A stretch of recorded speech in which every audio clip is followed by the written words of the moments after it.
Olá, queridos e queridas, amados da Palavra do Senhor, aqueles que nos acompanham nas nossas lições. Estamos estudando a lição de número 7, é a lição que tem como tema Libertação das Trevas. E vamos estudar agora o segundo tópico, que fala verdadeiros milagres versus falsos. Diz assim: descreva a obra de Paulo durante os 2 anos que passou em Éfeso. Em Atos 19, de 8 a 12, diz o seguinte: e entrando na sinagoga, falou ousadamente por espaço de 3 meses, disputando, persuadindo acerca do reino de Deus. Mas como alguns deles se endureceram e não obedecessem, falando mal do caminho perante a multidão, retirou-se deles e separou os discípulos, disputando todos os dias na escola de um certo tirano. E durou isto por espaço de 2 anos, de tal maneira que todos os que habitavam na Ásia ouviram a palavra do Senhor Jesus, tanto judeus como gregos. E Deus, pelas mãos de Paulo, fez maravilhas extraordinárias, de sorte que até os lenços e aventais se levavam do seu corpo aos enfermos, e as enfermidades fugiam deles, e os espíritos malignos saíam. Então, irmãos e irmãs e amigos da palavra de Deus, a vida de Paulo era para pregar o evangelho, né? Vivia a serviço do mestre. E na cidade de Éfeso não foi diferente. Ele ficou por 2 anos disputando nas sinagogas, explicando em qualquer ocasião sobre o caminho, né? Sobre a palavra de Deus. E haviam dissensões, pessoas que discordavam, que tumultuavam, mas a sua vida não deixou de brilhar o verdadeiro evangelho, né? Através da sua vida ele pôde curar enfermos, né? E um dos pontos que eu achei interessante é que durante 2 anos toda a Ásia foi evangelizada, tanto judeus como tanto gentios, judeus, né? Gregos, e a gente imagina que todo um continente, né?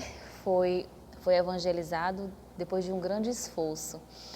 E o apóstolo, ele foi atrás de abençoar as nações com esse evangelho. Não importava o que ele estivesse passando. Se não desse para pregar ali, ele ia para outro lado e conseguia levar o evangelho de todas as formas, né? E Deus operou maravilhas através desse seu servo. A nota diz assim: a entrar em contato direto com os habitantes idólatras de Éfeso, o poder de Deus demonstrou-se de modo notável por meio de Paulo. Os apóstolos nem sempre eram capazes de operar milagres quando queriam, mas o Senhor concedia esse poder especial a seus servos à medida que o progresso de sua causa ou a honra de seu nome exigisse. Nesse caso, Deus precisava mostrar que a diferença entre verdadeiros milagres e falsos milagres, né?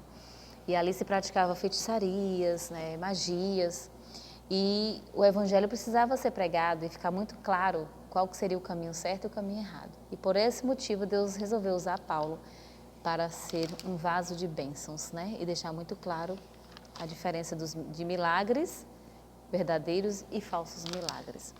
E os povos que ali habitavam, né? Diz assim, ó, do mesmo modo que a orla das vestes de Cristo havia curado a mulher que buscava alívio pelo toque da fé, assim nesta ocasião as vestes se tornavam um meio de cura para todos os que criam. As enfermidades deles fugiam, os espíritos malignos saíam. No entanto, esses milagres não encorajavam uma superstição cega. Quando Jesus sentiu o toque da mulher sofredora, ele exclamou: porque bem conheci que de mim saiu virtude. Portanto, a Escritura declara que o Senhor operou milagres pela mão de Paulo e que o nome de Jesus e não de Paulo que era engrandecido. Então está aí toda a diferença, né? Letra B. Como a santidade do nome de Cristo foi vindicada, levando muitos a reconsiderar algumas práticas erradas na vida. Aqui diz o seguinte, em Atos 19 ainda, no versículo 13 a 18, diz assim: e alguns dos exorcistas judeus ambulantes tentavam invocar o nome do Senhor Jesus sobre os que tinham espíritos malignos, dizendo: esconjuro-vos por Jesus a quem Paulo prega. Os que faziam isso eram 7 filhos de Seva, judeu, principal dos sacerdotes. Respondendo, porém, o espírito maligno, disse: conheço a Jesus e bem sei quem é Paulo, mas vós quem sois? E saltando neles o homem que tinha o espírito maligno, e assenhorando-se deles, dos 2, pôde mais do que eles, de tal maneira que nus e feridos fugiram daquela casa. Ou seja, eles foram violentados, machucados, né? Apanharam, né? Porque o próprio espírito maligno foi contra eles, né? Sendo que eles estavam usando o nome de Deus em vão, né? De uma forma errada, não como Paulo fazia. E diz assim: isto foi notório a todos os que habitavam em Éfeso, tanto judeus como gregos, ainda no versículo 17. E caiu temor sobre eles, e o nome do Senhor Jesus foi engrandecido. Muitos dos que tinham crido vinham e confessavam publicamente os seus feitos. Ou seja, diziam, né, declaravam, olha, eu era assim, não quero mais praticar, né, essas magias, esses falsos milagres, a feitiçaria eu quero abandonar e agora eu quero aceitar. Muitos criam, né? Agora eu quero aceitar esse evangelho que Paulo prega e que também cura as nações, né? Que tem trazido benefício às nações. Eles reconheceram que com eles estavam os falsos milagres e com Paulo estavam os verdadeiros milagres porque vinham de Cristo. E então alguns homens judeus tentaram também, né, expulsar demônios e não se deram bem. Então aqui nós aprendemos uma grande lição, porque para falarmos o nome de Cristo precisamos nos esvaziar do nosso eu, não querer andar fazendo milagres por aí para o nosso nome ser exaltado. Ah, esse é um servo de Deus de poder, ele opera milagres. Não, o nome de Cristo que deve ser exaltado. E se bem aprouver, né, ao nosso Senhor Jesus Cristo, se isso parecer bem aos seus olhos, Ele nos usará para fazer algum milagre em prol daqueles que sofrem, né?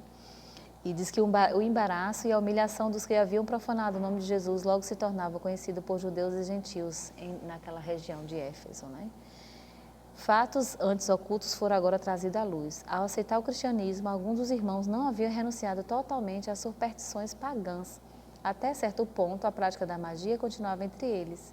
Convencidos do erro pelos eventos que tinham ocorrido recentemente, né, que eles viram aqueles homens serem atacados pelo endemoniado, vieram e fizeram uma confissão completa a Paulo, reconhecendo em público que as artes secretas eram enganosas e satânicas. Então, é um aprendizado muito grande para nós, que Deus nos abençoe, que possamos entender a sua palavra e fugir, né, das magias, feitiçarias, de tudo aquilo que não procede de Deus, que não fiquemos em trevas. Então, até o próximo tópico. Até amanhã.